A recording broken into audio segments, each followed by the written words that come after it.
This is lesson 8.0 part 2. In other words, we're still doing some review before we start chapter 8.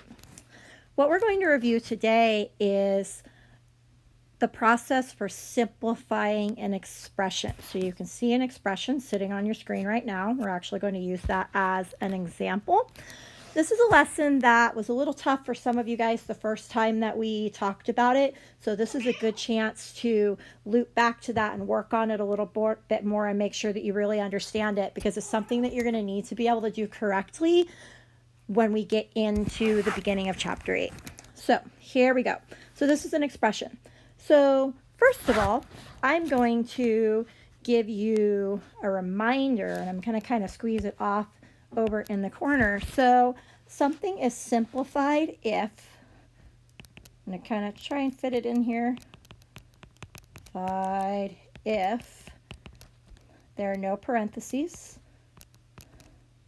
and like terms are combined.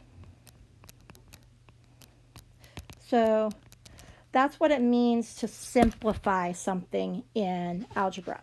So we're going to take this expression and we're going to walk through the process of, well, how do I make it not have parentheses, and how do I get all the things put together that are supposed to be together so that I can call this simplified. Similar to what we were doing yesterday with the two-step equations, the very first thing that I strongly recommend that you do, again, so you don't lose track of the negatives, is change your subtraction to addition. It'll help you keep track of where the negatives are. So change subtraction to addition.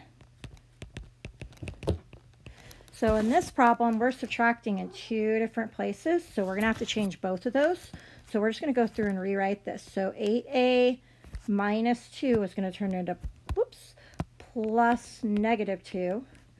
And then there's parentheses, and then a minus 7 is going to turn into a plus negative 7.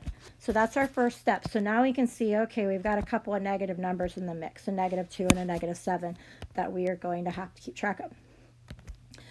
So something simplified if it has no parentheses. So that means the very first thing that we want to deal with is actually dealing with parentheses. So we've got parentheses, but the parentheses are being multiplied by negative 2 right now. So we need to deal with that part of the problem so that we can get rid of the parentheses.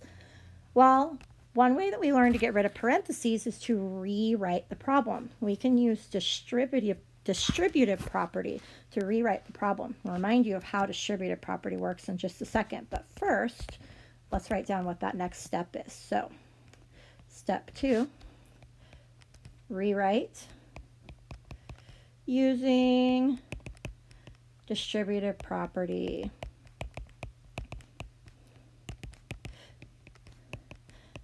And this is my fault for not telling you earlier in the video, but if you are not writing this down on a page in your notebook, then you should be doing that.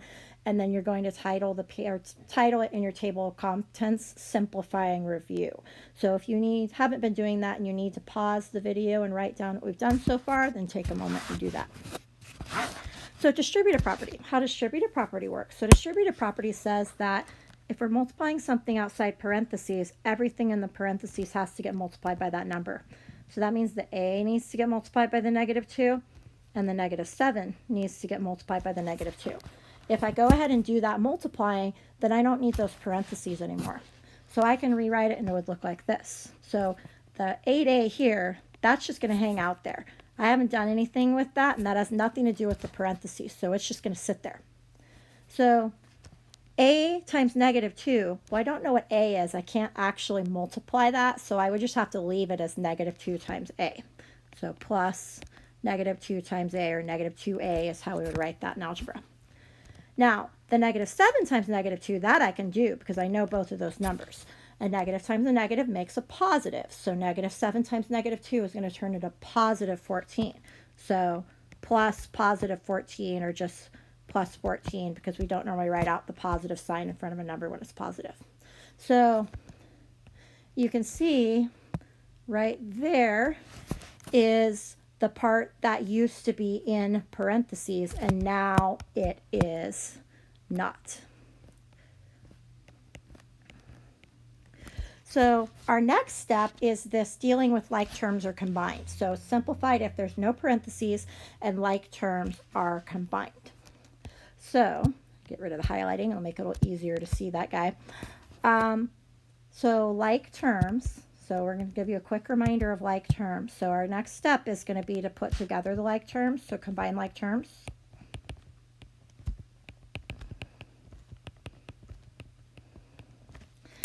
So like terms, if you need a reminder, things that can go together. So constant terms, those can go together. So anywhere where I have just numbers, I can do adding, subtracting, multiplying, dividing with just regular numbers. So things that I can also put together that are like terms are things that have the same variables. So if they have the same variables, then I can put them together. So I want to look for things that are just numbers or things that have the same variables. So in this problem, I have two things that have the same variables. So right here, 8a and negative 2a. You can think of the a kind of like the units. So the a is just going to hang out there. So it would be like saying 8 feet and negative 2 feet. So 8 and negative 2 we know makes 6. So 8 feet and negative 2 feet would be 6 feet. It's still the same units. 8a and negative 2a is 6a. So you can think of the variable kind of like the units. The units don't change. They stay the same when we put things together. So those can go together. And then the 14, that doesn't have any other numbers that I can combine with that. So that's just going to kind of hang out there. So we got rid of the parentheses. So it passes the no parentheses test for simplifying. We also put together all of our like terms. So it passes the like terms or combined test for simplifying, which means that this 6a plus 14 is a simplified expression. And that's really as far as I can go with this because I don't know what a is. So I can't go any further without knowing what a is. So that is the process for simplifying an expression.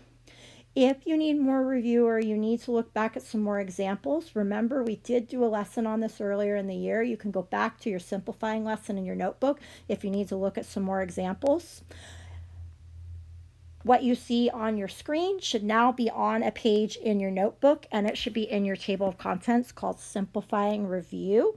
So if you haven't written this down so that you have it to look at as an example while you're working today, then finish writing it down now. When you're ready, then you can go ahead and work on the practice assignment for today.